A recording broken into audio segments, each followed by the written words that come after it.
Leemos. Dice la Biblia así. Este es el mensaje que hemos oído de él y os anunciamos. Dios es luz y no hay ningunas tinieblas en él. Si decimos que tenemos comunión con él y andamos en tinieblas, mentimos y no practicamos la verdad. Pero si andamos en luz como él está en luz, tenemos comunión unos con otros y la sangre de Jesucristo, su Hijo, nos limpia de todo pecado. Si decimos que no tenemos pecado, nos engañamos a nosotros mismos y la verdad no está en nosotros. Si confesamos nuestros pecados, Él es fiel y justo para perdonar nuestros pecados y limpiarnos de toda maldad. Si decimos que no hemos pecado, le hacemos a Él mentiroso y su palabra no está en nosotros.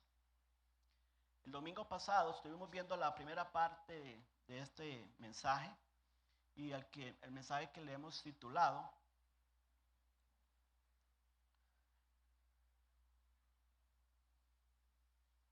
Luz después de las tinieblas. Y decíamos que este pasaje nos muestra dos grandes verdades, o resaltan dos grandes verdades. La primera tiene que ver con lo que Dios es. Eso es lo que vimos el domingo anterior. Y la segunda es, entonces, cómo debemos andar debido a lo que Dios es. El domingo pasado vimos lo que Dios es y decíamos que la luz simboliza la esencia de Dios. Juan, antes de definir cuál es el caminar que nosotros debiéramos tener, primero nos define cómo es Dios. Y él dice, Dios es luz. Y la luz simboliza la esencia de Dios. Dios es un Dios que no cambia, su justicia es perfecta, su naturaleza se viste de una luz que exhibe siempre justicia, majestad, poder y pureza. Esa es la esencia de Dios. Pero también decíamos que la luz simboliza la gloria de Dios. Juan, al escribir el Evangelio de Juan, él dijo, y vimos su gloria, gloria como el unigénito del Padre, lleno de gracia y verdad, haciendo referencia al Señor Jesucristo. Entonces la luz simboliza la gloria de Dios, pero también la luz simboliza la santidad de Dios. Decíamos el domingo pasado que tanto en el Antiguo Testamento como en el Nuevo Testamento, la luz es relacionada siempre a la santidad de Dios. Así que Dios es un Dios santo, 3 veces santo, pero también la luz simboliza la verdad de Dios.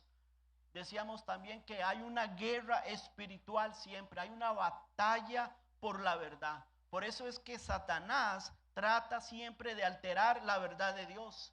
Salmo 119, versículo 105, un pasaje muy conocido, dice, lámpara es a mis pies tu palabra, dice el salmista, y lumbrera a mi camino. Entonces la luz simboliza la verdad de Dios, pero decíamos también que hay una verdad muy hermosa, es que la luz simboliza nuestra propia vida. Salmos 39, 36 dice, porque contigo está el manantial de la vida, y dice, en tu luz, en la luz de Dios, veremos la luz. Decíamos que sin la luz de Dios no podemos experimentar la vida eterna. Y no podríamos tampoco ver la realidad espiritual que nos rodea. Por eso la Biblia dice en Efesios 5:8 dice, porque en otro tiempo, dice la Biblia, erais tiniebla. Y decíamos que no era que estábamos en tinieblas, es que éramos tinieblas. Internamente, por dentro, en lo interior, éramos tinieblas. Mas ahora dice, ahora que hemos recibido a Cristo, ahora que hemos pasado por la cruz, dice, sois luz en el Señor. La luz del Señor está en nosotros. Entonces dice, andad como hijos de luz. La Biblia es clara. ¿Cómo andamos? ¿Cómo andamos? Como hijos de luz. Y decíamos, como resumiendo la enseñanza pasada, es que no tenemos que vivir una vida cristiana oscura o deprimente o desalentadora cuando podemos caminar a la luz de Jesucristo.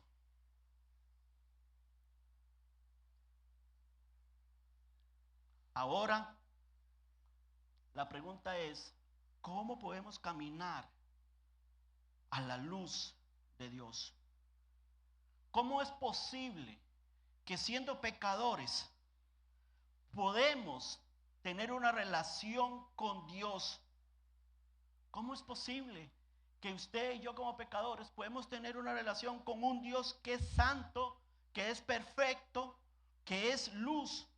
Bueno, Juan nos da aquí en los versículos del 6 al 10, nos da 5 instrucciones. Nos da 5 instrucciones y cada una de ellas, como vamos a ver, empieza con una palabrita y es sí.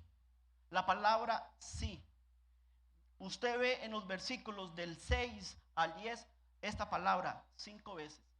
Dice, sí decimos, pero sí andamos, sí decimos que no tenemos pecados, sí confesamos nuestros pecados, sí decimos que no hemos pecado. Siempre empieza con un sí. Y siempre el sí es una cláusula condicional que siempre responde a tener una vida, en este caso, a una vida con propósito. Ahora, el pasaje, como decía, nos da 5 instrucciones que vamos a ver esta mañana. ¿Cómo debe ser entonces nuestro andar con el Señor? Debido a lo que Dios es. Pero no solamente debido a lo que Dios es, sino que tenemos a un Dios que vive en nosotros, que vive en nuestro corazón. Entonces, viva en la luz. El primer principio, la primera instrucción, sea honesto con su caminar con Dios. Si decimos que tenemos comunión, si decimos que tenemos comunión con Él y andamos en tinieblas, ¿qué pasa? ¿Qué dice la Biblia? Mentimos y no practicamos la verdad. No importa lo que usted razone, no importa las excusas que usted ponga, la Biblia es clara.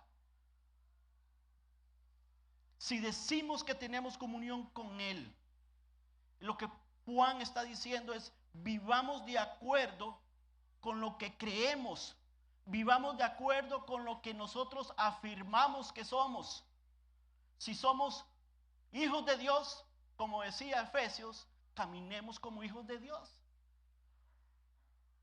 La palabra andar en tinieblas tiene que ver con la manera de pensar, tiene que ver con la manera de actuar, implica la conducta moral, porque hermanos, es fácil decir que tenemos comunión con Dios, pero si nuestro comportamiento no refleja esa afirmación, Juan dice, estamos mintiendo y no estamos practicando la verdad. Y entonces la gran pregunta es, ¿o somos o no somos hijos de luz? Eso es algo que queda en cada uno de ustedes, meditar, reflexionar. Y eso se ve, hermanos, siempre en las acciones que tienen que ver con la integridad, con la honestidad, con la justicia, con el amor. Porque, hermanos, solo cuando nuestras acciones reflejan nuestra fe, podemos decir que tenemos un caminar con Dios.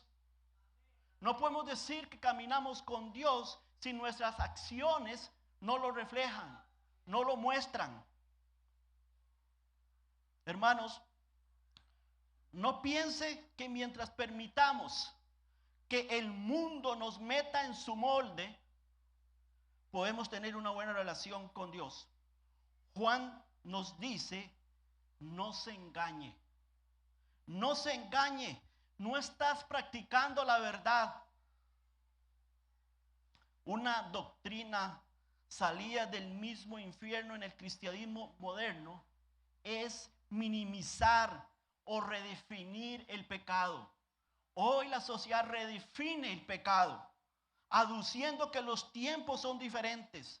Entonces, un gran sector del cristianismo actual se consuela afirmando que las personas son buenas y que cualquier cosa que pueda estar mal no es realmente mala, sino tan solo una preferencia de libertad personal. Eso es lo que pregona el mundo. Esa es la filosofía. Ese es el tiempo que vivimos. Y sabes, esa es la misma corriente de pensamiento que provenía de un grupo hereje en el tiempo de Juan. El mismo. Tú puedes pecar, decían ellos. Ellos enseñaban en el tiempo de Juan. Tú puedes pecar y hacer cualquier cosa con tu cuerpo que no afecta al espíritu. Esa era la doctrina del gnosticismo en el tiempo de Juan. Y esa es la corriente de hoy. En lugar de asumir la responsabilidad por su conducta, las personas hoy en día exigen ser aceptadas como son. Usted me va a aceptar como soy. Y decimos, la sociedad hoy en día va de mal en peor. Y yo pregunto, ¿y qué de los creyentes? ¿Y qué del pueblo de Dios acerca de esta filosofía de vida, de este pensamiento? Decía el domingo pasado y les compartía este versículo, Isaías 5:20. Hay de lo que a lo malo le dicen bueno y a lo bueno malo, que hacen de la luz tinieblas. Dice, y de las tinieblas luz, que ponen lo amargo por lo dulce y lo dulce por amargo. Cristianos que ven con ligereza hoy en día los problemas morales y se excusan en su pecado. Eso es lo que está diciendo Isaías ahí. Miran su propio mal como bueno y miran el bien de los demás como mal. Prefieren el mal o prefieren la mala conducta, prefieren la indiferencia que seguir las normas de Dios. Y sabes, el Dios de Juan es el Dios de hoy. Dios no va a cambiar sus normas. Tú puedes cambiarlas, las puedes razonar, pero Dios no cambia. Tenemos un llamado, tenemos una meta. No somos llamados a conformarnos con el patrón de este mundo. Porque ¿qué sentido tiene que Dios nos haya rescatado también de las tinieblas de este mundo y pasado a su luz admirable si queremos seguir viviendo según la teoría o la doctrina o la filosofía o el pecado que pregona esta tierra, este mundo? ¿Qué sentido tendría? Romanos capítulo 12 dice, no os conforméis a este siglo. ¿Qué dice Dios? ¿Qué le dice Dios al Hijo de Él? ¿Qué nos dice a usted y a mí esta mañana? No te conformes a este siglo, sino que dice, transformados por medio de la renovación de vuestro entendimiento. Es aquí donde inicia la transformación, en la mente, una transformación de pensamiento, de creencia, transformados por medio de nuestro entendimiento para que comprobéis, para que podamos entender, para que podamos comprender, dice, la buena voluntad de Dios agradable y perfecta. Es que la voluntad de Dios siempre es agradable y perfecta, aunque usted no lo entienda. No hay que entender la voluntad de Dios, hay que creerla. Le decía estos días al hermano Abel, hermano, yo sé que es muy difícil estar en esta situación, pero tenemos que creer lo que Dios dice en su palabra, que su voluntad es agradable y perfecta. Es creerla, no entenderla, porque no lo vamos a entender. Esta cultura y la manera de pensar está siempre en rebelión contra Dios, ¿o no es cierto? ¿O estoy equivocado? Y siempre trata de conformarnos de una manera diferente, de conformarnos a su patrón impío. La Biblia dice, escuche bien, la Biblia dice, por eso vuelvo a repetir, la Biblia dice que tenemos la mente de Cristo. Y eso significa que debemos pensar de una manera diferente, ¿no es cierto? Si tenemos la mente de Cristo, debemos pensar como Cristo. Y si pensamos como Cristo, debemos valorar nuestros actos, nuestras acciones. Dios puede transformar nuestras mentes para que vivamos de una manera honesta y vivamos como ciudadanos de cielo. Tener la mente de Cristo significa, hermanos, que la sabiduría de Dios está disponible para nosotros. Significa que el Espíritu de Jesús vive en nosotros. Eso significa la mente de Cristo, que Él está en nosotros, que tenemos el alcance, la sabiduría de Dios, porque Él vive en nosotros. Entonces la primera implicación es conocer, es entender que Dios no desea tener comunión con nadie que está relacionado con la oscuridad, con las tinieblas. Lo siento, hermanos, si su vida está lejos de Dios, no crea que orando a Dios, leyendo su palabra y viviendo la vida como la vive, igualmente alejada de Dios, tiene comunión con Dios. No lo crea, porque eres un mentiroso, según lo que dice Juan. No estás practicando lo que Dios es. Lo que Dios es determina cómo debo conducirme en la vida. La segunda implicación sobre cómo debe ser nuestro caminar con Dios es que, hermanos, debemos permanecer cerca de Cristo. Permanecer cerca de Cristo. Dice versículo 7. Pero si, escuche bien lo que dice, pero si andamos en luz, como Él está en luz.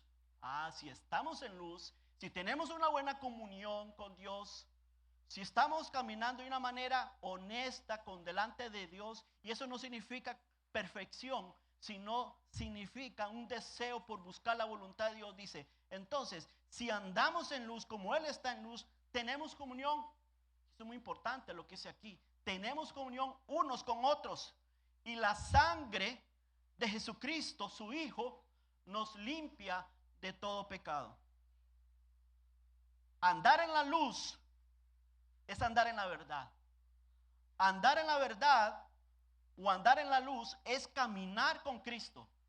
Andar en la luz es caminar, escuche bien, en armonía con los hermanos. Ay, hermanos, ¿cómo me va a decir usted que yo voy a tener? Se me fue la señal. No lo había visto. ¿Cómo voy a tener yo armonía con Roy? Me cae pesado, Roy. Canta mejor que yo. Hermanos, escuche. Yo no puedo tener una correcta comunión con los hermanos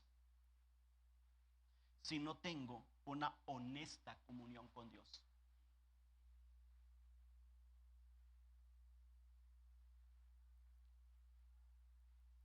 Gracias. Yo no puedo tener una correcta comunión con los hermanos si no tengo una honesta comunión con Dios. Una comunión implica la otra. Y una no puede existir sin la otra. Estas dos comuniones se entrelazan. La comunión con Dios y la comunión con el hermano. Cuando la comunión con Dios está bloqueada o la comunión con los hermanos no es la correcta, hermanos, eso habla en contra de lo que es el evangelio. Es decir, no damos un buen testimonio hacia los de afuera, lo que es el cristianismo. Vea lo que dice Juan, capítulo 17. Jesús dijo esto, orando al Señor por sus discípulos y orando por nosotros. Juan 17 dice, para que todos sean uno, decía el Señor, todos sean uno. Tú, oh Padre, en mí y yo en ti. ¿Qué habla? Comunión. Y después dice, que también ellos sean uno en nosotros. ¿Para qué? ¿Para qué tenemos que tener compañerismo, coinonía? ¿Para qué tenemos que tener una buena relación con los hermanos? Para que el mundo crea que tú me enviaste. Dios estableció comunión conmigo. Primeramente, Dios estableció comunión conmigo en la cruz. Él compartió su vida conmigo ahí en la cruz. No tenía por qué hacerlo, pero Él lo hizo por gracia y misericordia. Pero Él compartió su comunión conmigo ahí en la cruz. Y si yo miro hacia adentro, veo el Espíritu Santo que hoy está en mi corazón. Él todavía está compartiendo, en otras palabras, su vida conmigo. Dios está compartiendo hoy su vida contigo, hermano, a través del Espíritu, a través de la palabra, a través de la comunión con Dios. Y Dios dice, o Dios me dice a mí, que esa comunión que tengo con Él, Dios me dice, ahora Juan, vaya y establezcala con sus hermanos en Cristo. Establezcala con sus hermanos en Cristo. Y si no la tienes con tu hermano, ¿sabes lo que dice Dios? Y si Juan, si tú no tienes esa comunión con los hermanos, tampoco la tienes conmigo. Eso es lo que dice la Escritura. Eso es lo que quiere enseñarnos Juan. No hay manera que yo pueda tener relación buena con Dios y una mala relación con los hermanos. Eso es imposible. En la mente de Dios eso no existe. En la mente de Dios eso no existe. Pero si andamos en luz, como Él está en luz, tenemos comunión unos con otros. Si tengo una relación con Dios, una comunión con Dios, tengo que tener una relación con mis hermanos. No hay manera en que yo pueda tener una buena relación con Dios y una mala relación con los hermanos. Para la mente de Dios eso no existe, hermanos. Jesús definió la vida en términos de dos relaciones. De manera que no hay forma en la que yo pueda tener una buena relación con Dios y una mala relación con mis hermanos. El Señor estableció dos formas, hermanos, de lo que tiene que ver la relación. Y Él dice en Juan capítulo 22, 37, Jesús dijo, Jesús les dijo, amarás al Señor tu Dios con todo tu corazón y con toda tu alma y con toda tu mente. Una relación vertical. Yo y Dios. Y después dice, este es el primero y grande mandamiento. Y el segundo es semejante. Amarás a tu prójimo como a ti mismo. Una relación vertical y ahora una relación horizontal. Entonces, ¿cómo es posible que si yo tengo una relación buena con el Señor, la tenga mala con los demás? En la mente de Dios eso no existe. No es posible. Una comunión vertical con Dios resulta en una comunión horizontal. Si la vertical es genuina, hay una relación horizontal que también va a ser genuina. Por eso, hermanos, estas dos verdades se entrelazan porque pertenecemos al mismo Dios. Si yo soy nacido de nuevo, tengo comunión con Dios y debo tener también comunión con el hermano. No podemos amar a Dios y subestimar al hermano. No podemos amar a Dios y menospreciar al hermano. No podemos amar a Dios y no cruzarle la palabra al hermano. No podemos amar a Dios y evitar al hermano. Eso es lo que enseña la Biblia, o estoy equivocado. Comunión con Dios es igual a comunión con los hermanos. Probablemente vamos a tener fricciones, por supuesto. Vamos a tener discrepancias. Pero no hay nada, escuche, no hay nada que Jesús no pueda limpiar y perdonar en nuestras relaciones interpersonales. Por eso el versículo, vuelvo a leerlo, dice: pero si andamos en luz como Él está en luz, tenemos comunión con unos con otros, y la sangre de Jesucristo nos limpia de todo pecado. No vamos a ser perfectos en nuestras relaciones, pero la sangre de Cristo nos limpia de pecado.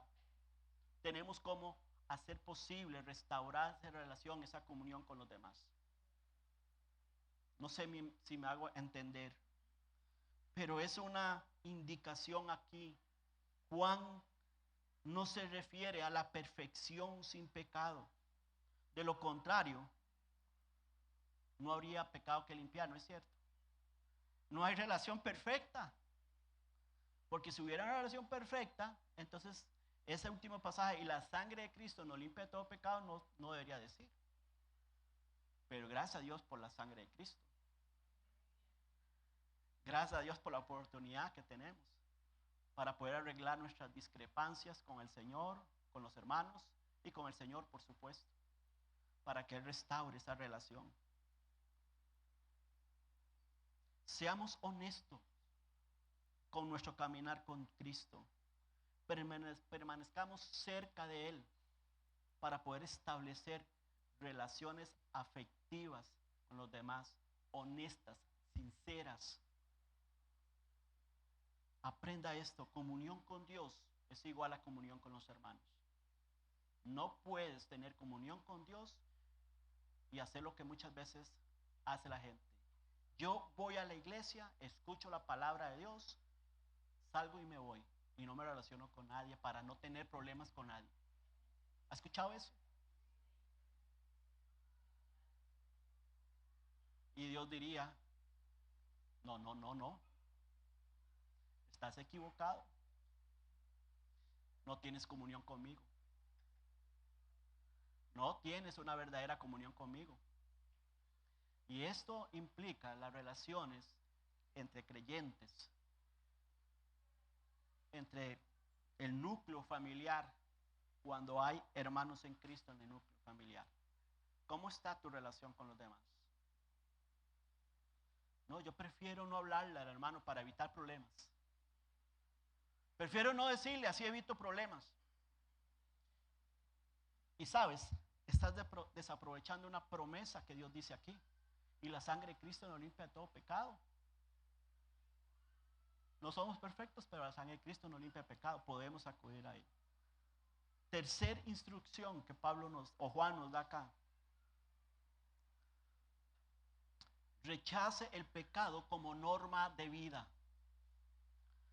Dice el versículo 8: si decimos que no tenemos pecado, nos engañamos a nosotros mismos y la verdad no está en nosotros. La frase "no tenemos pecado" se refiere a negar nuestra culpabilidad personal.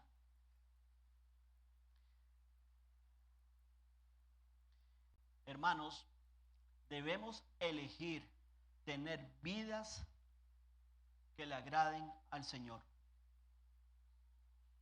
Otro pensamiento que había en aquel tiempo, otro pensamiento de los gnósticos en los días de Juan, era que enseñaban que no había que sentir culpa por lo malo que se hiciera.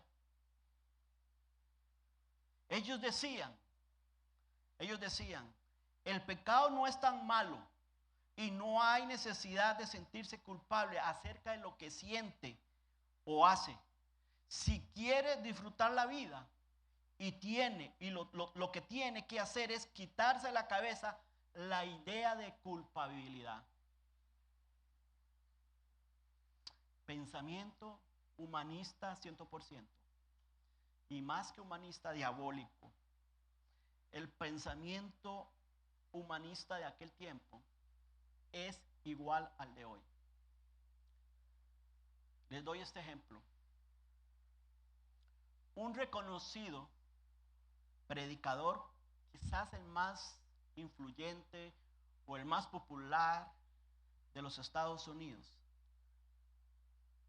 dijo en una entrevista, abro comillas, escuche lo que él dijo en una entrevista: me gusta verme a mí mismo como un entrenador de la vida, dice él.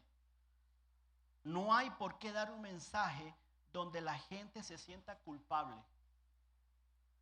Yo creo que yo no creo que eso inspire a la gente a superarse. Hay que dejar de culparnos a nosotros mismos, porque eso solo agrega, escuche bien, estrés, bajo estima, preocupación y depresión. Cierro comillas. Y Juan le respondería: si piensa que de esa forma de pensar y de actuar, estás en problemas.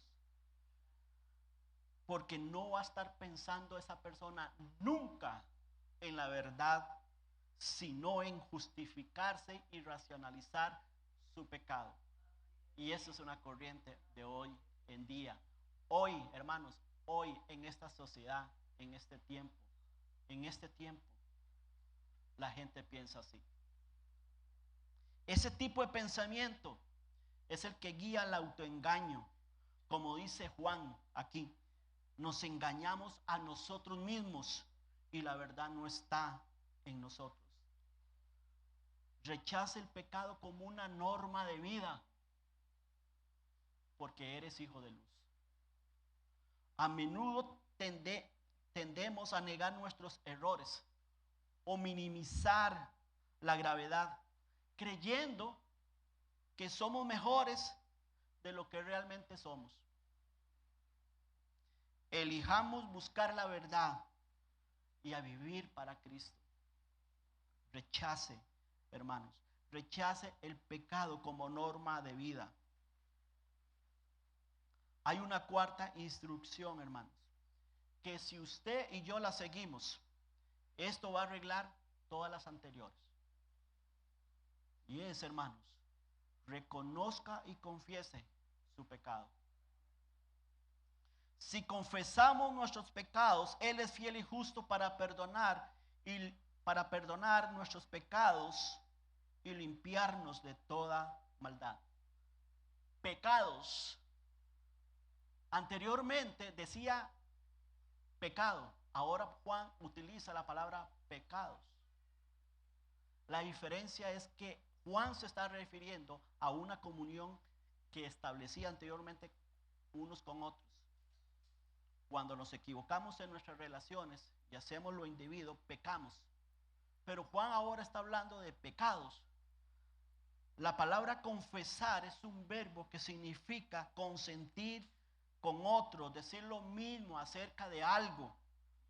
Metafóricamente es como dar un paso al frente, como que yo dé un paso al frente, hermanos, y yo salga de mí mismo, ¿verdad? Y al darme la vuelta y poder verme a mí mismo, valga la redundancia, estoy de acuerdo. Es estar de acuerdo con Dios que lo que estoy haciendo es pecado. Eso es confesar. Mirarse por dentro y estar de acuerdo con Dios. Sí, Señor, yo estoy haciendo mal.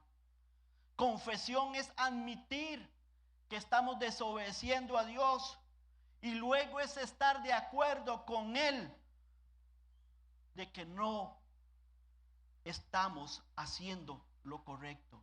Es estar de acuerdo que estoy pecando contra Él. Pero ¿sabe cuál es el gran problema de hoy? Como decía anteriormente, que el pecado se está redefiniendo. Para la sociedad, lo que antes se llamaba pecado, ahora es una variedad de enfermedades y discapacidades. Entonces, las conductas pecaminosas ahora son identificadas como síntomas de algo o de algún desorden mental. En otras palabras, el hombre no es pecador, es una víctima.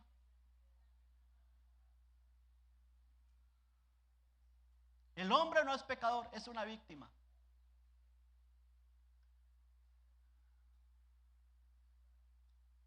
Hoy en día alguien se mete en problemas y ¿sabe lo que hacen?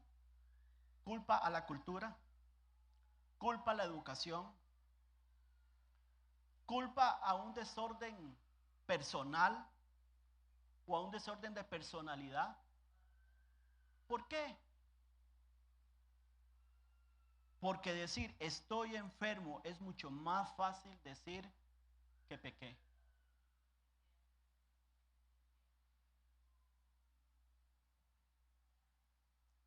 Hoy la gente peca, se equivoca y postea mensajes presentándose como víctimas en lugar de reconocer su culpa. ¿Y sabes qué? Y quedarse callado y ponerse a cuentas con Dios. Esa es la sociedad en que vivimos. Y sabes, cuando llego a sociedad también ese tipo de pensamientos salpica a muchos creyentes, o muchos creyentes lo creen.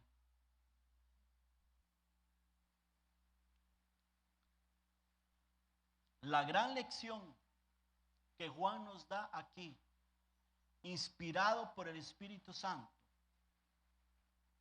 es que Dios, escuche, Dios no perdona pecados con excusas. Él perdona pecadores que admiten que no tienen excusa. No se excuse de tus errores y no culpe a los demás. No culpe a la iglesia. No culpe a tu hermano.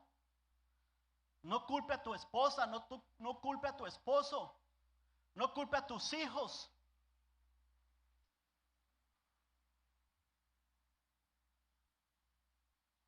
Esto es arrepentimiento. Es reconocer y confesar. Si confesamos nuestros pecados, Él es fiel y justo. Wow. Fiel y justo. Merecemos eso. Merecemos que cada vez que ofendemos la santidad de Dios, Él sea fiel y justo para perdonarnos. No lo merecemos. Pero sabes, Dios es un Dios santo y decíamos que Dios en su santidad, Él no cambia. Y una de sus promesas en toda la escritura es que la Biblia dice que la fidelidad de Dios es desde la eternidad y hasta la eternidad.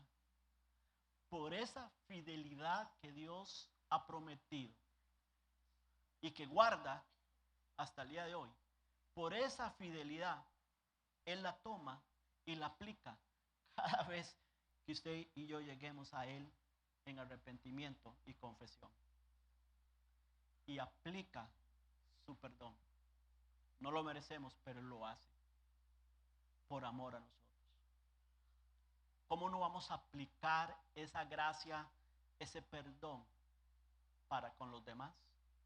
Para mantener una relación adecuada con los demás. Dios es fiel y justo Eso significa que Él va a guardar su promesa. Nos perdona si confesamos. ¿Y quién es el que encuentra perdón y limpieza?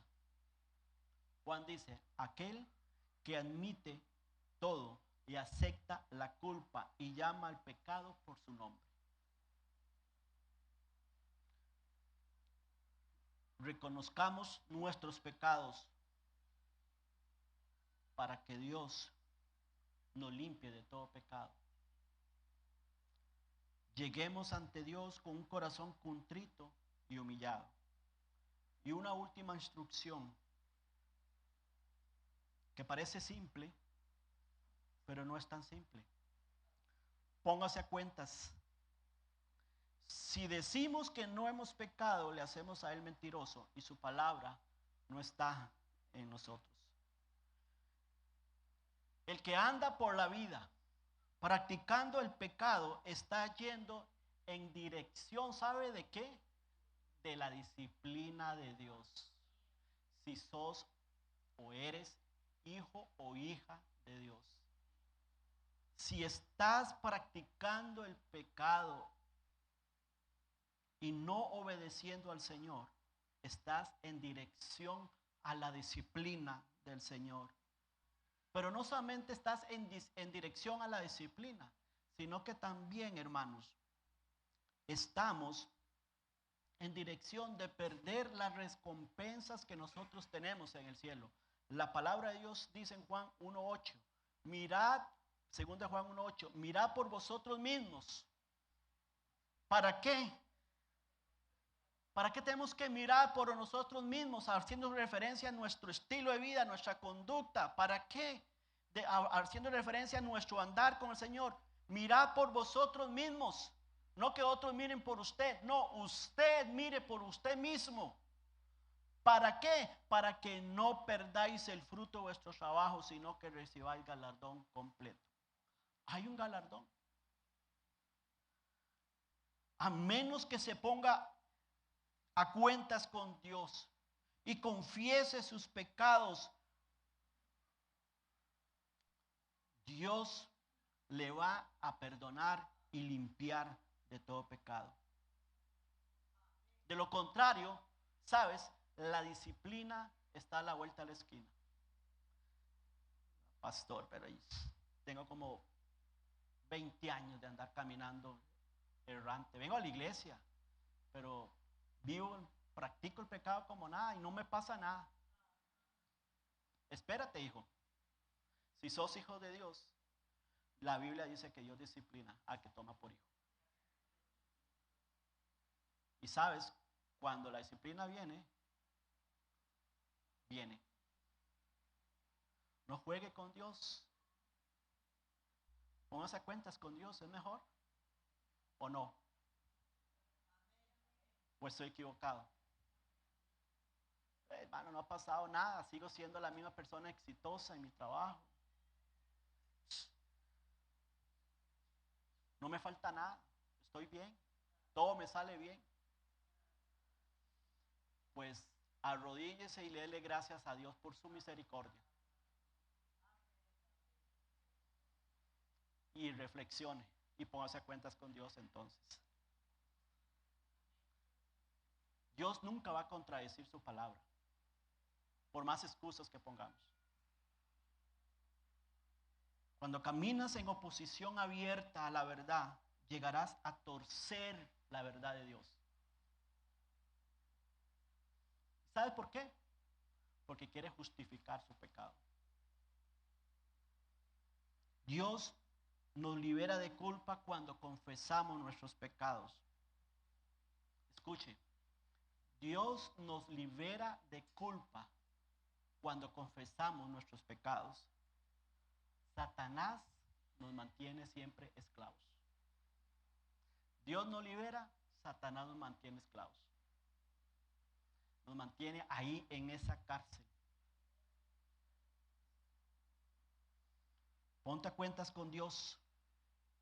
¿A quién crees que estás engañando? Estás atando tu corazón y espíritu cuando permites que tu vida se enrede con pecados. Ponte a cuentas con Dios. Por supuesto que el enemigo te dirá,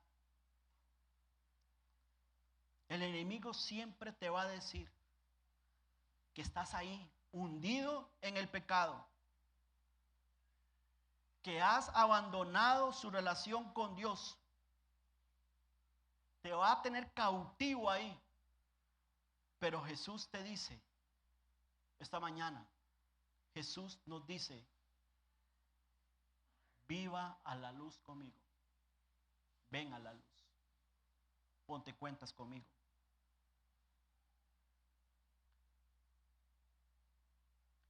Viva en la luz. Sea honesto con su caminar con Dios. Permanezca cerca del Señor. Rechace el pecado como norma de vida. Reconozca y confiese su pecado. Póngase a cuentas con Dios para que no desperdicies tu vida, hermano, jugando al pecado. Dios está listo para limpiar nuestros pecados y enderezar nuestros pasos, enderezar nuestros caminos. Y si esta mañana usted está con nosotros y nunca ha recibido a Cristo como Señor y Salvador, nunca has reconocido que tus pecados te separan de Dios, pues quiero decirle algo, Dios está listo esta mañana para perdonarte y darte salvación. Oremos. Todos en actitud de oración.